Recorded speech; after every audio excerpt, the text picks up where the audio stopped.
Well, hello, Dan. This is Martin. I'm from Germany, and I have the privilege of talking to you tonight. We're here at Salt Lake City. We've known each other for many years, and I know you're an expert on many things, uh, being a physicist and a very interested and politically involved person. But we cannot cover all the subjects, so I would like to talk with you about some things that have been happening in America, but even more so in Germany, in Europe, and this is the climate change or measures against it. Now, what is your attitude? What is your way of looking at it? So I'll start with there's a very big difference in Germany compared to the US with regard to the perspective of the general population about scientists and about science. In Germany, streets are named after scientists, and scientists are heavily revered. If someone knows that you're a doctor physicist, they will open a door for you, and they generally are very respectful. In the U.S., physicists are viewed scientists are viewed as probably not very practical, probably not very aware of everything else that goes on, probably bumbling idiots for the most part that have some ridiculous expertise that is worthless. That's the general population view of scientists, and it comes from cartoons that we were fed as children where scientists are portrayed as goofballs. And well, I have to add here that Dan is a doctor of physics. Okay, so this attitude has something to do with what happens with regard to climate change and the view of scientific evidence about climate change, about COVID vaccines, about all kinds of things.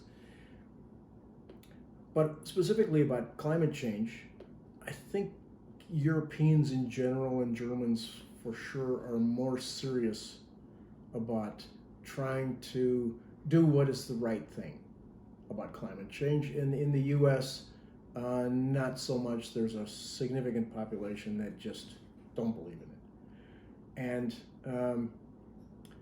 And then what some of the things that actually are happening with regard to climate change, there's this whole notion that electric cars are a help for it. But in fact, the electricity has to come from somewhere, and for the most part, electricity comes from fossil fuels, burning fossil fuels. And having a lot of electric cars, especially in places where the electricity comes from fossil fuels, is actually not helpful. In fact, it's probably worse from a carbon perspective into the atmosphere. There are a couple things that can help with regard to this. One of them is the gradual introduction of solar and wind power, but they probably can't cover all of the needs that we have. I'm a firm believer that nuclear is a way to go to help with this. I think the whole climate change thing is a technologically solvable problem.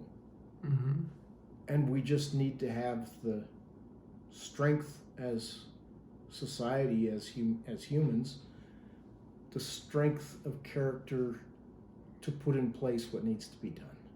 What do you think about hydrogen as a potential savior?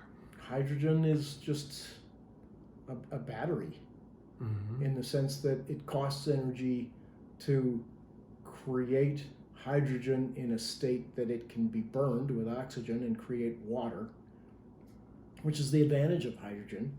But you have to create it somehow, and the way to create it is with some other energy by hydrolysis to separate it from water or separate it from something else. And so that separation process, separating from something else, costs energy. And in some sense, hydrogen is really just a energy storage mechanism. It's not a source. Well, would you consider buying an electric car? No, not at this time. Mm-hmm. I think Our electric grid in the U.S. is not ready for it. The electric grid in most of Europe is probably not ready for heavy electric cars. And there's actually a lot of carbon waste or carbon production into the atmosphere just from the making of an automobile, any automobile. And making an electric automobile is actually, I think, more so energy intensive than making a non-electric vehicle, at least today. Have you heard about the hazards in respect to electric cars, like, being set on fire or the battery not being? Do you see any solution for that? So I've worked with lithium batteries, and I know that there is a fire danger. This is a technologically solvable problem, and for the most part, I think it is solved by most vehicles. That said, once they start on fire, it's a very intense fire, that's for sure. But think of it, once a gas burning car starts on fire, if the gas that's in there starts on fire too, that's also a very intense fire. So I don't think it's a big... Now let's turn a little bit to politics. Do you think that the ecological issue will play a role in the upcoming election? In the U.S.? Yes.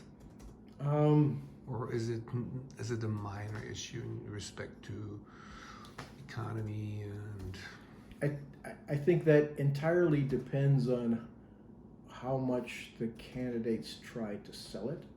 I think the younger generation is largely disinterested in both political parties and both likely presidential candidates, and for the most part the Senate and congressional candidates as well. They're a bunch of old white men and the younger population, who are the ones who are more involved and aware of environmental concerns and the more likely to be energetic about it. Don't see the population of candidates at any of these levels to be particularly caring, and so they're mostly turned off. Have you heard of the terms or groups or activists, the Last Generation or Fridays for Future? Is that, I'm not aware. Not aware. Never heard that. Actually, no. Last Generation and Fridays for Future. Okay. No. Okay, these are activists, groups of activists in Europe that they demonstrate, they block roads, and they try to force the public to rethink the whole strategy. Well, thank you very much. Yeah, it was my pleasure. Well, thank you.